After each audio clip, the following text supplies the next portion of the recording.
Hey guys, Andy here from Mediocre Hobbies, bringing you a tool review, I guess.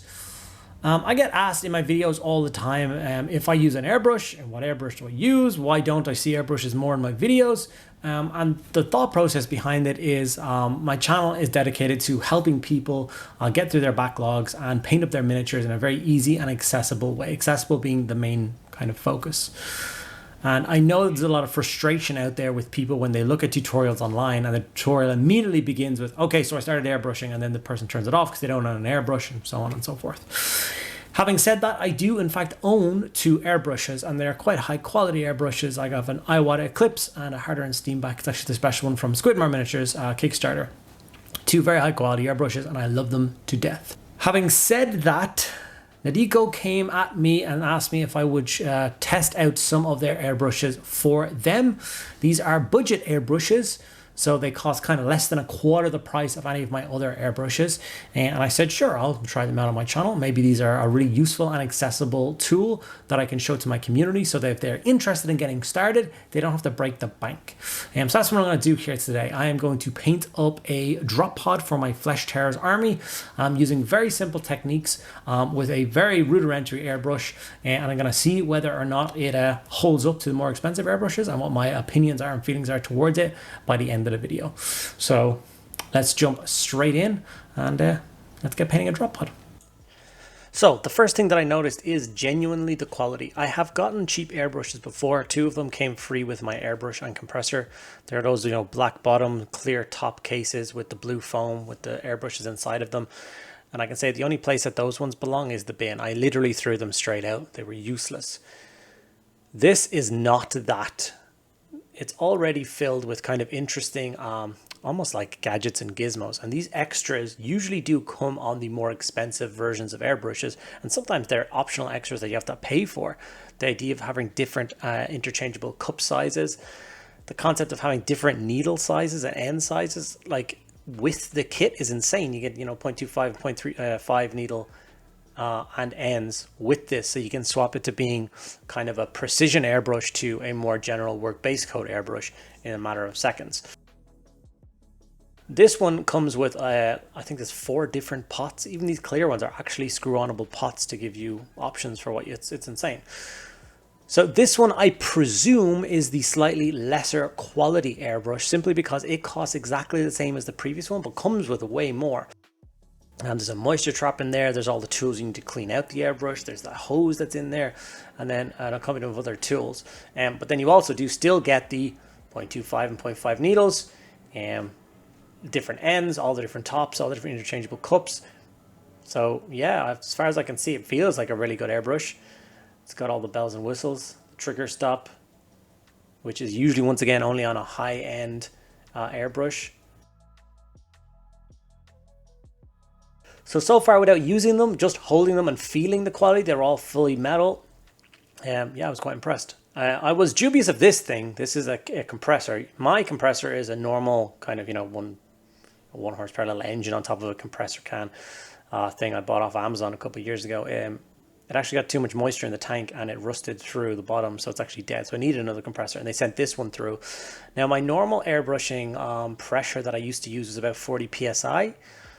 This one only goes to 30 psi, so it can't go as powerful, and I was wondering whether that was going to affect me whilst I was using it.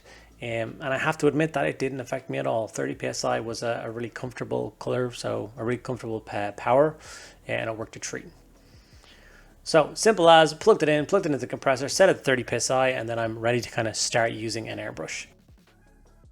Now, most people, obviously there's loads of gimmicks out there about you need special airbrush paints, so on and so forth. It's not true. Acrylic paint is acrylic paint. All you need to do is thin it down in different ways. So I'm currently using Grey Seer base paint from Citadel, which is what I usually use the rattle can and kind of do the zenithal highlight with. But I thought I'd show you guys how to use an airbrush to get your models base coated. So as you can see, it's quite thick. And all I do is load a wash brush up with water. I don't pour any water in. I just dip the wash brush into my water pot and then give the ends a stir. I do that twice, and that gives me the consistency that I want, which is kind of free flowing.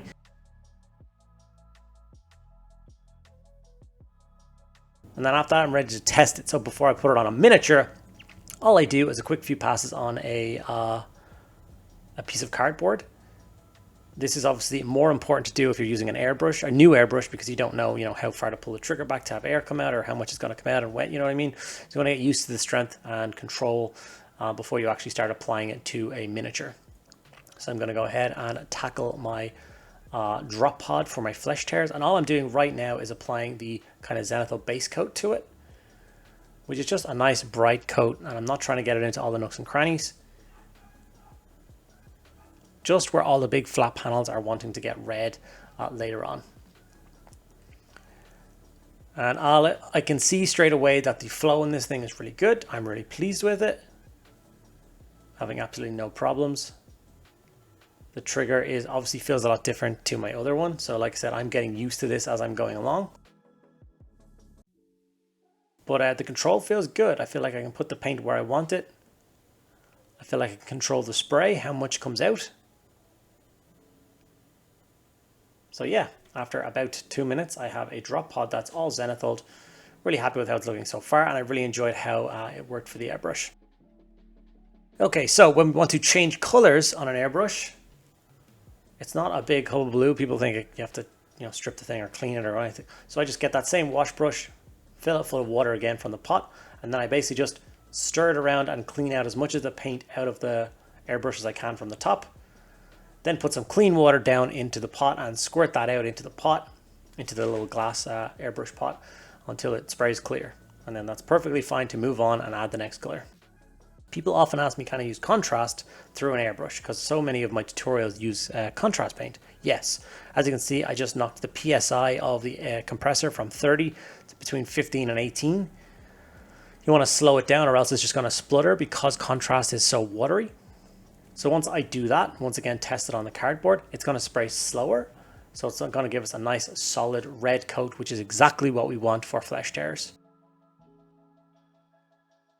And I can tell you that I am no expert at airbrushing miniatures. I don't use the tool enough currently to kind of progress my skill level, if you know what I mean. I'm a neat enough airbrusher. I can get some nice base coats down. I can do some shadow work and some highlighting. But I can't do any of the crazy effects. So if you're watching this video and you think it's going to be an in-depth how to use an airbrush, it's not. It's for people who have never used an airbrush before to maybe see what it's like to set up a new airbrush and give it a go and see what kind of very simple rudimentary results that they can get without kind of going too crazy. So after the solid coat of Flesh Tear's red has dried, I'm going to go in with a bit of Khorne Red. And now I'm going in and being a little bit more precise and doing that into some of the other panels, because obviously it's a Flesh Tear's Dreadnought, so actually a huge portion of it is going to be turning black. So once I looked up which bits were going black, I then highlighted the other bits with some Khorne Red just to make it pop a little bit. Very quick and very easy. From here, same thing again, it's time to swap color, so I just washed the inside of the pot and I moved over to Abaddon Black. And as you can see, I'm going super slow. I'm using really strong trigger control. And as you can see, you can be quite precise with an airbrush, and you can go in and get different panels, different areas that you want to be different colors. If I was being really fancy, I would have swapped out the end and the needle for the 0.25 one. So I would have gone to a smaller needle, which would have given me an even finer point to work with. As I'm most comfortable using the slightly larger needle, as that's what I basically only ever used. I stuck with that because I basically know how to use it. And then I'm going to go in and attack this miniature, all the panels that I want to be black.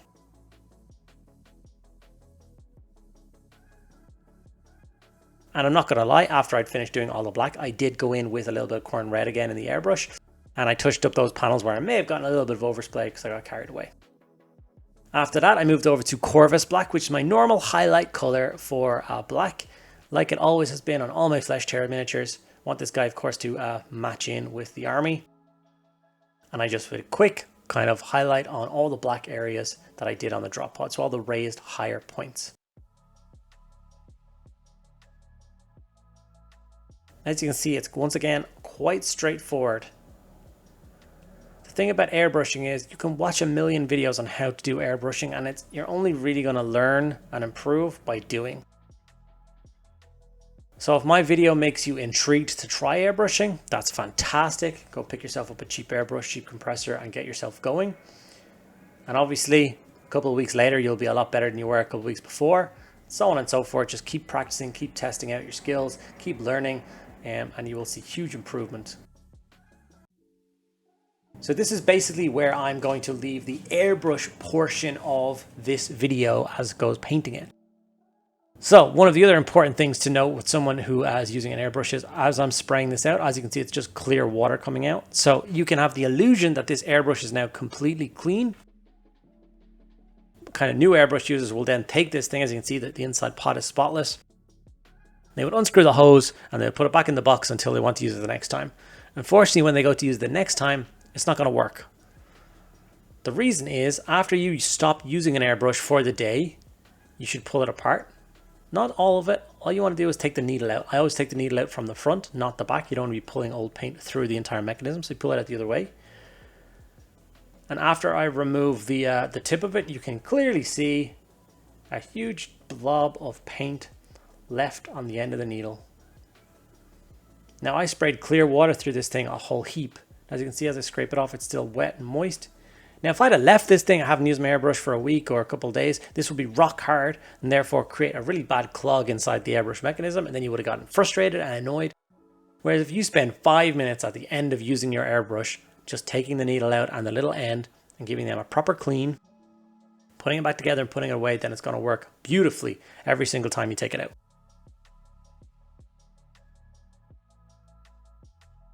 Like I said, you get all of the tools in the box for cleaning it out. The little pipe cleaners, you get some airbrush wipes with the compressor, which I thought was really kind of extra. It was really cool. I wouldn't go and like buy more of these wipes when the ones you got in the box run out. You know, a normal packet of baby wipes will do the job. And they give you specialized Q-tips, which are kind of pointed ends to clean it out. Really nice little touch, but you can just go and buy Q-tips out of the shop. You get hundreds of them. This little tool is amazing. It's for cleaning out the very end of the nozzle. Put it all back together, reinsert the needle, close it all up, and there you go, one finished cleaned airbrush back in its box and ready to go. I'm going to very quickly show you guys how I finished off this model to go from airbrushed to fully painted in about 5 minutes. All I did was use pallid witch flesh to do all of the kind of saw blade motifs on the sides of the drop pod. This is a very quick and easy step. You just do 2 thin coats until you're happy and get a solid pure coat of off-white on the emblems. As you can see, the Airbrush Red and Airbrush Black really do stand out. They're so smooth, they're so slick. It does definitely give you a different result and a different vibe. For an example, on airbrushing, all of my Krieg vehicles, tanks, planes, they're all used painted up using airbrushing. So after the 2 coats of pallid witch flesh were applied, I just moved over to Khorne Red again. And then I very quickly gave 1 coat of red on all of the teardrops inside of the chapter symbol. Very quick, but as you can see, the results are really nice. Starting to look like a Flesh Tears drop pod already, and all I need to do is paint the emblems. The last thing I'm going to do is add a tiny bit of weathering. So I've got black and silver. I'm going to use my typical sponge technique. You guys, if you watch my videos, have watched me do this a whole heap before. And all I'm going to do is stipple on black and stipple on silver all over the panels, emblems, everywhere on this thing, to make it look like it's weathered and shipped. As remember, this thing is fired from a spaceship at planets and at other ships to deliver Space Marines into combat. So the idea is these things travel so fast that they can't be shot down. So obviously they're going to get scratched and buffed and chipped and everything. So I think weathering is definitely something that is required on a drop pod. Like I said, after I'd done the airbrush stages on this, I think all in all, brush time on this model was less than an hour. So you can paint a drop pod in less than an hour with an airbrush. I think it's pretty cool. I don't really know what else to tell you guys at this exact moment about airbrushing. If you found the kind of few tips and tricks that I left in this video useful and helpful, please let me know in the comments below. If you want to know more, you want a part 2, part 3, if you want airbrushing to become more of a mainstream on my channel, and I can dedicate 1 or 2 videos a month just to airbrushing, then let me know. I'm more than happy to help you guys out in any way that you want. And if that's something you're going to find helpful, then please do. Here's a couple of quick stills of my finished drop pod. If you are curious about these airbrushes and want to check them out for yourself, I will leave links below. You can go check them out, and if it's something that interests you, think about picking one up. Well, that's quite the result. I wasn't expecting them to be as comfortable and as usable as they are, and I'm actually kind of blown away. For the price of these airbrushes, which is about €30 a piece, I think they're both fantastic. I would be more than happy to suggest that someone go out and pick one up as their first airbrush and get stuck in. I have no qualms about it whatsoever.